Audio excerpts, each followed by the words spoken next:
Hello, everybody. Welcome to Into the Wild, hosted by me, Ndanu. Today, I'm here with Tom Escovar from New York No Limits and Wild Project. Thank you so much for being here with us, Tom. I'm happy to be here. Awesome. All right, let's get into New York No Limits. What is it? New York No Limits is a film series that we started in 2011. And we wanted to do a series because we wanted to, at the time, there weren't as many festivals or film series that were platforming short films. So that's basically how it started. The reason we wanted to focus on short films is because we found that, number one, it's a great foundational training area for filmmakers, obviously, right? You can, use the short film. You can shoot it cheaply. You can learn kind of where your voice is or what you want to focus on as a filmmaker. But more importantly than that, what was important to myself and Rob Wagner, who's my partner with New York No Limits, is we wanted to focus on the films that we felt were personal stories. That was what we thought something was starting to go out of more mainstream films. Since then, all of the comic book hero movies have just taken over cinema and wide release stuff. So we wanted to make sure that there was still a space where people could focus on personal stories, which you don't get a lot of, I feel like, anymore, because we think that that's really where an audience can connect. I think with a filmmaker, I think is watching something where it's a simple story, it's something very personal, it's where you can see the filmmaker on the screen and in the story. I think. Why film? Because you could have done this Wild Project is a theater space, so you could have done a show.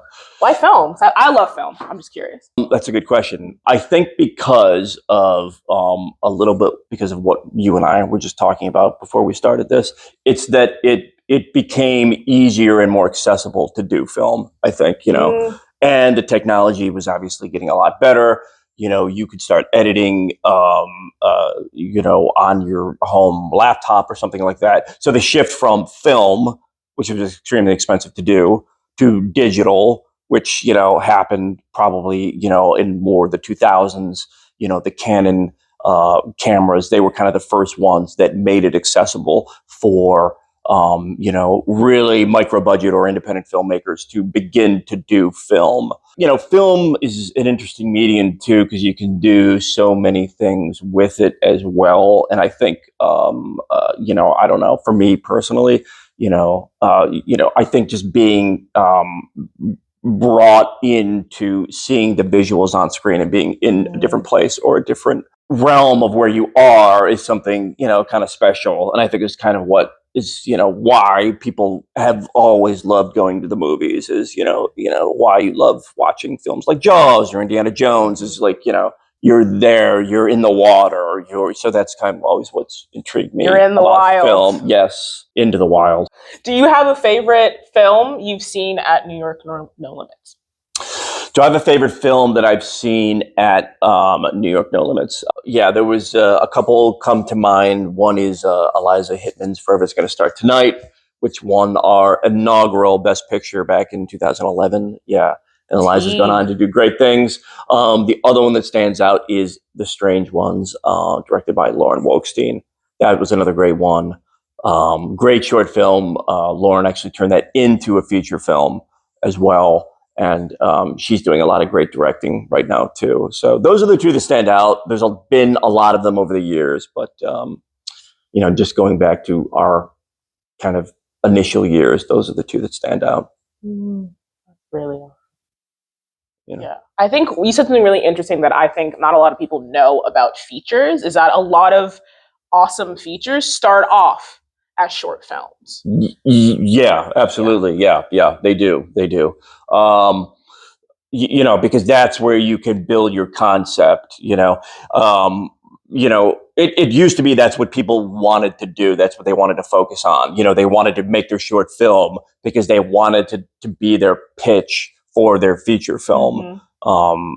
And that still goes on, absolutely. And now more so, you can do, you can make a short film, and then you can pitch it as maybe a series idea to, Netflix or Amazon, because they're always looking for different content or different stories and different, media. So, that's definitely something, that short films, I think, can still do. What do you love about being a film creator? I go back to what I said. I think what I like about the film thing for me, and what I would hope most short filmmakers do, and I think most of them do that I've seen, is you focus on, I think, what's important to you, the story that you want to tell. You can focus on yourself, you can focus on a story, you can focus on maybe a family member, because most of the, one thing we always hear all the time is, we focus on personal stories. People will say that this was, something that happened to me. This was something that, I went through.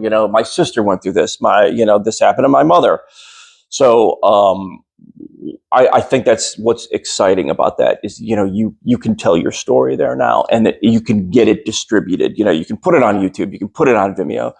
You can put it on these different places, and people can, learn more about you, I think, learn more about who you are as an artist, I think, most importantly. So I think that's, what I love about film. Why Wild Project? Because it's a great place. No, it is. I love this place. We just bought the building. That's really exciting. To me, that was a really hard, arduous process. I haven't been directly involved since the beginning, like Anamari has, but, I've been around since the beginning, which is 2007, coming in, and then 2017. We've said this a million times over the last 5 years as we've, bought the building, but there are not many spaces like this left in New York City, which is a great small venue that supports independent artists of theater, of music, of dance, of film. Want to make it a place for everyone, so everyone can bring their work in here and have it seen and have it develop, really, most importantly. So that's why, I think it's a special place. I think it's in exactly the right place here in the East Village, because I think that, there's still this downtown artistic vibe that I think is still here. I think it's a lot different. It's evolved, obviously, over the years, I think, but I think it's still here. And I think people just, they want to come and see independent artists, do their work, do their personal work, whether it's theater, whether it's film, whether it's something else. I think that I'm proud that this is a place that I think will be here for a long time, so people can do that, Yeah, we're in New York. There's no limits. No. It's January 13th and 14th right here at Wild Project. $11 tickets at NewYorkNoLimits.com. It's going to be a great time. Come join us. Be there or be square. I think I made a rhombus by accident, but you'll be fine.